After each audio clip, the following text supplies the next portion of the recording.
You know, every once in a while, I run across a story that really shows the power of technology and how it can totally transform a person's life. And it's been said that 1 out of 5 war veterans from Iraq or Afghanistan, when they come back, they're suffering from post traumatic stress syndrome. But can computers and can virtual reality actually step in and make a total difference in this person's lives? Well, joining us is Marine Chris Merkle. Hello there, Chris. Hey, how you doing, Kim? Thanks for joining us, number one. And tell us about your service.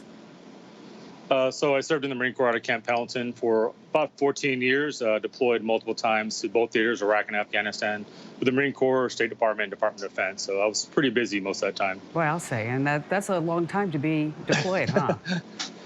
Yes, it was. Because, I always say it's not just you that gets deployed, your whole family gets deployed.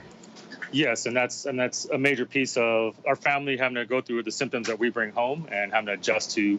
There's a big welcome home party, and it's like, hey, you're not the same person who left, and that's what we're trying to address. How does a person change? Well, we all evolve over time, right? But we need that catalyst. So with post-traumatic stress, usually the VA recommends evidence-based therapy, which is psychotherapy. The problem that a lot of us veterans have is, we're all volunteer service. We want to help each other or help other people. We're not very good about asking for help ourselves. So virtual reality therapy was a way for me to immerse myself in that world. And it was a soft entry into it, even though it sounds kind of scary being immersed in one of your days that you had a hard time in. But it's that narrative process of speaking my truth of what happened that day and then physically and emotionally surviving it and then just going through it over and again to kind of normalize the situation. Because when you go through something that traumatic, you want to just try to forget about it, right? And move on. And you're this big, strong Marine. You ought to be able to just keep on going, right? Right, and that's the problem. The stigma, that big, strong Marine, male, female, whatever service, is we have to start helping ourselves. Once our service is over, it's a disservice to our families to not want to help. So like today, we're out here for a homeless veteran standout. We have to keep giving back to each other. Okay, so with virtual reality, you actually step back into that particular situation that is causing you the most stress. That must be really frightening. It is actually very frightening, but I mean, it's all clinician based. So the clinician works with you, make sure that you're okay. They walk through the scenario in generality. So there's nothing flashing on the screen. There's nothing normal. It's your own narrative. And the virtual reality just assists in that process, creates a visual world, which you've already experienced, but in a safe space with a therapist right there. So when you're in virtual reality, it's all real time. Now I'm getting engaged. Now I'm engaging back. Now I'm seeing this. Now I'm feeling that. And that helps the process so much better. So what were you feeling when you stepped back into it in a VR situation? The first time, obviously, I was a little apprehensive, going back to the day I've never discussed, because a big thing with post-traumatic stress, once you get the therapy, is avoidance. So I was a little avoidant and resistant to actually going to do the therapy and actually talking about my worst day. But the VA was very supportive. They were right there with me. And having that clinician walk with me side by side, kind of with my journey, was so effective towards my treatment. And afterwards, did you feel a sense of relief, accomplishment? What was that? It was actually all of the above. So it was, when I got done with it, the first time I apologized to the clinician, like, I'm sorry, I only did that 5-6 times. He's like, no, you just talked about the worst day of your life, pretty much. Yeah. That you haven't talked about for 10 years. You just went through it 8 times in a row, which is huge for something that, you suppress, you avoid because of PTSD. So it's a great opportunity to help veterans out there, young and old. So it's a great process. And it's not for everyone, obviously. It's case by case basis, but for me, it was a godsend. And then did you feel afterwards like a sense of relief? Was it, Yes. was it like this load that was lifted off of your shoulders?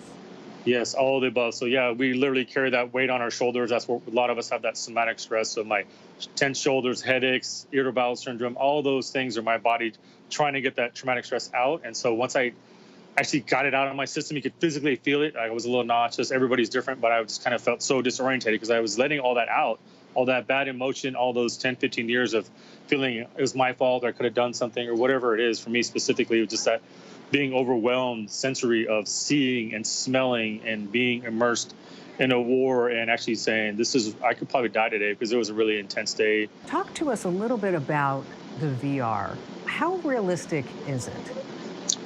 Okay, so the virtual reality itself isn't too realistic because I can't create a movie, like I said, that car crash. I can't create the perfect movie because your mind will see the difference. So it's almost cartoon-like. So they put the scenario, Iraq, Afghanistan, driving, patrol, where you're at in the vehicle. And then as soon as you start talking, your mind automatically fills in those blanks and it becomes where you were. So it's an amazing process. They could control the atmosphere. Now Dr. Skip Rizzo, the one who's the main I've been working with, they're adding the olfactory. So now it's going to have that smell of the burning cars, Oh, wow. diesel fumes. Yeah, it's going to be, it hits you on all senses and you're in that moment. So seeing it in my mind, I was like, oh, I'm here. I'm feeling it. And so I'm walking through processing it real time. It's almost like being in the middle of combat and have a therapist sit right next to you like, yep, Wow. this is what I'm feeling like. It's so powerful.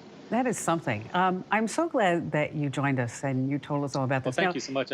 You know, we have so many listeners on the American Forces Radio Network because, you know, we've been a big supporter of the military for so many years. Yes, you have. And yeah, we appreciate it. Thank you. And thank you for your service, really. Thank you. Because of people like you, because of your sacrifices, you've allowed all of us to live in freedom. And it really makes a difference. And we do all thank you here at the Kim Komando Show and for sharing your story. Thank you so much. Now, Chris, if somebody wants to learn more information about this, how do they do it?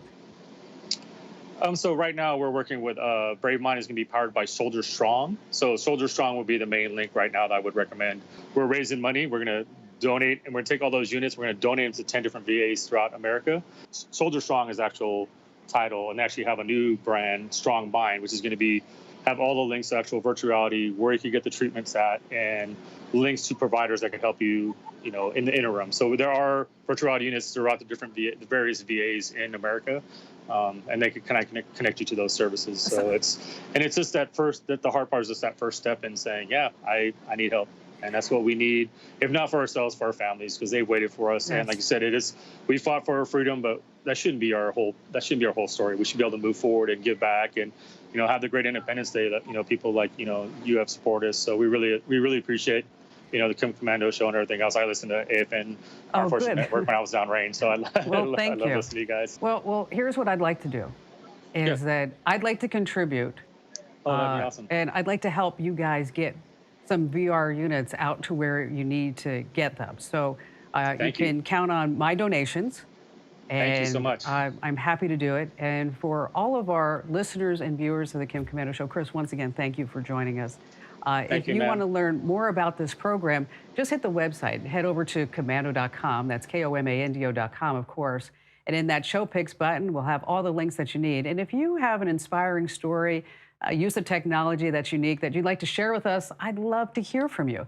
Just again, head over to the website. At the bottom of every single page, there's a link that says Contact Us. Hey, thanks for watching. Now, a few things. Don't forget to click the like button and also subscribe to our YouTube channel. And for more digital know-how, check out all these other great links.